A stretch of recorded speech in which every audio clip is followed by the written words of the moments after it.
listening to Health Savvy You, where understanding health starts with you. I'm Dr. Navjot Buttar, a dental surgeon, health communication epidemiologist, and your friend on the journey to better health literacy.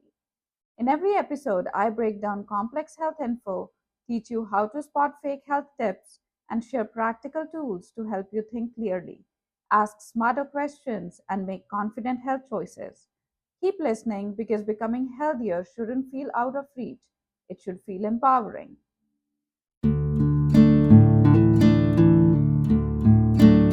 Welcome to another episode of Health Savvy You. Thank you so much for being here and joining me for the fourth episode in our second module, How Health Science Works, to help you understand behind the scenes of healthcare field. If you haven't already, please make sure to check out our first module on health misinformation so that you can stay safe while navigating health information online. The phrase, I did my own research, has become almost a meme in health conversations. But unpacking what people mean by it versus what research actually is important. And that's what we're going to do today. As humans, we love to feel in control, especially when it comes to our health. After all, what could be more personal, more precious than the decisions that shape our bodies, minds, and our lives? When we say, I did my own research, it often comes from a good place, a place of wanting to protect ourselves or the people we love. It's a way of saying, I care enough to look deeper, to not take things at face value, to try to understand. But behind this phrase, there are layers of motivation. The first is trust, or more often, mistrust. Many of us, we have experienced moments when the healthcare system felt cold, rushed, or even dismissive. When that happens, we naturally turn elsewhere to fill the gaps. The second is empowerment. Researching makes us feel like active players rather than passive patients. It's a way of reclaiming agency when we might otherwise feel powerless in the face of illness or uncertainty. And third, it's about accessibility. We live in an era where information is literally at our fingertips. With just a few keystrokes, we can access studies, news reports, expert blogs, or unfortunately, misinformation. It creates an illusion that everything we need to know is out there waiting for us to discover if only we dig hard enough. So when someone says, I did my own research, it's rarely said with malice. It's usually said with conviction, sometimes with pride, and often with the quiet hope that we are making the best decisions we can. But the challenge lies in what happens next because not all research is the same. Which brings us to the heart of our question. What do we actually mean when we say research? When we talk about research in everyday life, what we often mean is reading. Googling a condition, scrolling through articles, maybe even watching a YouTube video or listening to a podcast like this one. That kind of searching for information is valuable. But in health science, research means something very different. Real research is structured, rigorous process. It starts with a question, a hypothesis, and then follows carefully designed methods to test that hypothesis. Data are collected, analyzed, checked, and double checked. The results don't just sit in someone's notebook. They're written up, peer reviewed by experts, and then published for scientific community to scrutinize. True research is rarely the work of one person alone. It takes teams of statisticians, lab scientists, clinicians, epidemiologists, and more. And it takes time, sometimes years, to reach conclusions we can trust. This is why none of us sitting at our kitchen table with a laptop can really do research in scientific sense. We can read research, we can learn from it, but we aren't creating new scientific knowledge by browsing PubMed or Google Scholar. And that distinction matters because when we blur the line between consuming information and generating it, we risk placing too much weight on our own interpretation of data that often requires expertise to fully understand. Now, this doesn't mean we shouldn't look for information. On the contrary, becoming informed is one of the best things we can do for our health. But it does mean we need humility about the limits of what browsing online can accomplish. In the end, research is a team sport, and the rest of us, we are the beneficiaries of that work. Our role is not to be lone scientists in isolation, but informed partners who know how to navigate evidence wisely. So, if research in scientific sense is something that teams of experts do together, where does that leave us as everyday people trying to make good health decisions? Does it mean we should stop looking things up? Of course not. In fact, being curious and wanting to learn is one of the best qualities we can bring to our health. But the key is to recognize that there are different levels of doing our own research, and each level carries its own strengths and risks. I like to think of it in three layers. Level one is where doing your own research is helpful and encouraged. Here, we're looking up information to help us prepare, stay organized, and feel more confident when we step into a healthcare setting. Think about when we're searching for a doctor or clinic. We might look at reviews, check if they specialize in the condition we're dealing with, or see if they accept our insurance. That's us doing research. It's good. It makes us more active participants in our care. Or maybe we have just been told that we have high blood pressure. At this level, our research could look like reading trusted sources, say the American Heart Association website, to learn the basics. What blood pressure numbers mean, what lifestyle changes can help, and what questions to bring up with a doctor. This doesn't replace the doctor's role, but it helps us walk into that office visit better prepared. We are not just passive listeners, we are part of the conversations. In this first level, our curiosity and effort can make a real difference. We are gathering useful practical knowledge that helps us ask better questions, make sense of what's happening, and feel less lost in a system that can often be overwhelming. Level 2 is trickier and the risky middle ground. Here, our research starts to move from preparing to deciding, and that's where the risk grows. For example, let's say we find a blog post claiming that cutting out entire food groups will reset our bodies. Or we watch a TikTok where someone swears by a supplement that cured all their problems. At this stage, we might be tempted to try it out ourselves without checking whether there is strong evidence behind it or whether it even applies to our situation. The challenge here is that health information is rarely simple. A single study, as we talked about in our last episode, might sound convincing, but it could have been done on a very small group or in a setting that doesn't match our lives. And sometimes what we find online is also shaped by algorithms, showing us more of what we have already clicked on, even if it's misleading. In this middle ground, it's easy to fall into the trap of thinking, I have done my research, so I know what's best for me. But the truth is, we might only be seeing a slice of the full picture. And without training in how to read and interpret studies, it's hard to know if what we found is strong evidence or something taken out of context. Yes, sometimes we stumble on genuinely helpful tips or lifestyle ideas, but the risk is real. We can end up wasting time, money, or making choices that aren't safe. And then there is the third level, the point where doing our own research crosses into dangerous territory. This is when we not only read information, but we let it replace professional advice altogether. We have seen this happen with vaccines. For example, people who, after hours of watching videos or reading forums, become convinced that vaccines were unsafe, even though the strongest, most consistent scientific evidence tells us otherwise. Or take cancer treatments.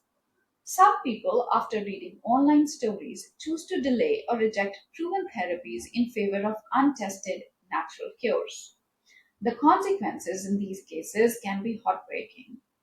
At this level, our research, even when driven by good intentions, can actually put our health and sometimes the health of others at risk.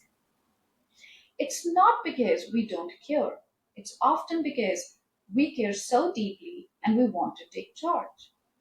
But without the training, tools, and checks that scientists and doctors use, our individual searches can lead us down the path that feels convincing but are ultimately harmful. So, when we talk about doing our own research, it's not a simple yes or no. It's really about recognizing which level we're working at. Level 1 can be empowering and productive. Level 2 is a gray zone where curiosity can slip into confusion. And level 3 is where our best intentions can have unintended, even dangerous results. The goal is to stay aware of the level we are operating on and to know when it's time to bring what we have found back to a trusted healthcare professional who can help us make sense of it. Because at the end of the day, none of us are in this alone. We don't have to be scientists on our own. What we can be are thoughtful, engaged partners in our own health journey, curious but also careful, and always ready to lean on the collective knowledge that research teams and healthcare professionals bring to the table. Now that we have talked about different levels of doing our own research, it's natural to ask, why is it so hard to figure out what's trustworthy and what isn't? If the internet is full of information, shouldn't we be able to sort it out? The truth is, it's not that simple. And there are few big reasons why evaluating evidence is harder than it looks. Reason one is that not all evidence is created equal. We spent all our last episode, the science behind the science, understanding this very thing. When we see a headline that says, new study shows coffee prevents heart disease, or eating chocolate makes you live longer, it sounds exciting. But not every study is equal in strength. In health science, we have something called as hierarchy of evidence. At the bottom are things like case reports, stories of individual patients. At top are systematic reviews and meta-analysis, which combine data from many studies to give us a clearer picture. The problem is that most of what we see online are single studies, often small ones. And single studies are like snapshots, interesting but not the whole story. Scientists know this, and that's why they repeat studies, compare results, and build consensus over time. But when we only see just a few studies, especially without context, we might think it's the final word. And it almost never is. Reason two is that we all have biases. We bring our own beliefs, hopes, and fears to whatever we read. This is what psychologists call confirmation bias. If I already believe a certain diet is the healthiest, I'm more likely to notice and remember articles that support that belief. And I might ignore or dismiss anything that challenges it. This isn't because we are bad or stubborn, but it's just how human brains work. We like to feel consistent with what we already believe. But in health, this can make it really hard to weigh evidence fairly. We can end up building an echo chamber for ourselves without even realizing it. Reason three is that algorithm shapes what we see. Even beyond our own bias, there's the bias of the platforms we use. Social media algorithms are designed to keep us engaged. That means if we click on one video about, say, an alternative treatment, the algorithm will quickly serve us five more videos on the same topic. Before long, it can feel like everyone is saying the same thing. But that's not reality. It's just the algorithm narrowing our world. And the more time we spend in that space, the harder it is to see the bigger picture. This is one of the reasons misinformation spreads so quickly. It's sticky, it's emotional, and platforms reward it with more visibility. Reason four is that science is slow and complex. Science doesn't move at the speed of a tweet. Studies take years to design, run, and publish. And when the results finally come out, they are often full of details, statistics, and technical language. It's not always easy to translate that into something we can understand in plain terms. This complexity can be frustrating. We want clear answers, yes or no, good or bad. But science often deals in probabilities. Something might reduce risk but not eliminate it. A treatment might help many people but not everyone. That gray area can be hard to accept. Reason 5 is that we can't ignore how much emotion plays into this. When it's our own health or the health of someone we love, we want certainty. We want hope, and sometimes the emotional pull of simple story or a personal testimony can feel stronger than the cold language of scientific papers. This worked for me is powerful statement, but what worked for one person doesn't always translate into evidence that it will work for everyone. This doesn't mean we should give up. It just means we need to approach health information with humility. To remind ourselves that being informed is not about finding one perfect study or one powerful story. It's about seeing patterns, weighing the whole body of evidence, and knowing when to ask for help interpreting it. And that's where health professionals, public health agencies, and trusted science communicators come in to bridge the gap between complex evidence and everyday life. Our role is not to become instant experts, but to be thoughtful partners in the process. Because evaluating evidence is hard, but together it becomes little easier. So let's reframe. Curiosity is powerful, asking questions is powerful. The challenge is not whether we do our own research, but how we do it in ways that actually help us instead of confusing or harming us.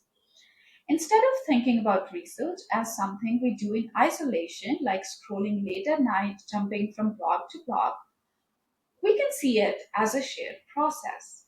A more empowering way to do research is to become skilled navigators of health information while also leaning on experts to help interpret what we find. In other words, it's not about being lone scientists, it's about being informed partners in our own care. And this is where health literacy comes in. Health literacy simply means having the skills to find, understand, and use health information to make good decisions.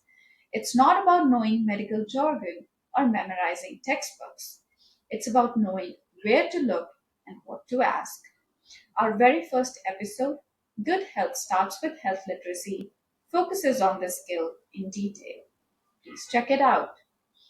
Whenever you're looking for information yourself, make sure to check the source. Is the information coming from a peer reviewed journal, a public health agency, or a respected medical institution?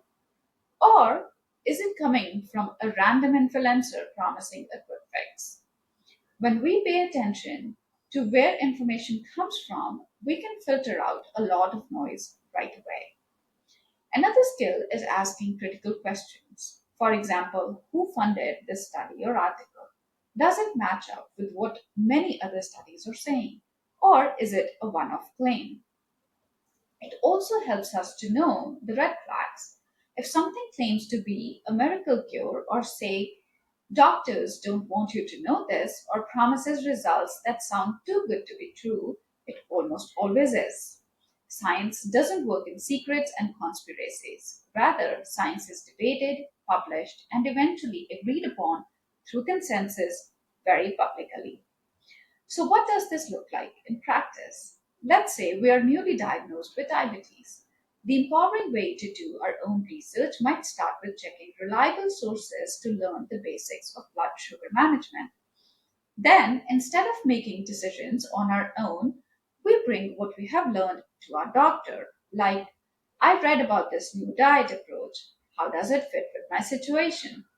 Now, instead of trying to be the scientist and the patient at once, we are playing our role, curious, informed, and engaged. Or maybe we're deciding about a vaccine. Instead of scrolling through common threads, we can look at public health data, ask what large studies say, and then talk with a trusted provider about any worries we still have. At the end of the day, doing our own research shouldn't have to mean going it alone. It should mean becoming more skilled in how we seek information, more thoughtful about how we weigh it, and more open about bringing our findings back into conversation with experts. That balance between curiosity and humility is where empowerment truly lies. Because the truth is, we don't need to have all the answers ourselves. What we need are skills to ask better questions, the wisdom to know when to seek guidance, and the courage to keep engaging with our health as active participants. That's the kind of research we can do and it's the kind that can genuinely make us healthier and safer. So, when we ask, can a person do their own research? Here's the answer. If by research we mean running a whole scientific study, even as experts, most of us can. And if we are not scientists, then definitely not. If by research we mean understanding our health and preparing questions, then yes, as long as we consult professionals. But if it means making big health decisions like skipping vaccines, following extreme diets, or replacing medical care with alternatives, then no. We lack skills to judge study power, statistical significance, or complex study design. And this was all I had for today. Thank you for listening.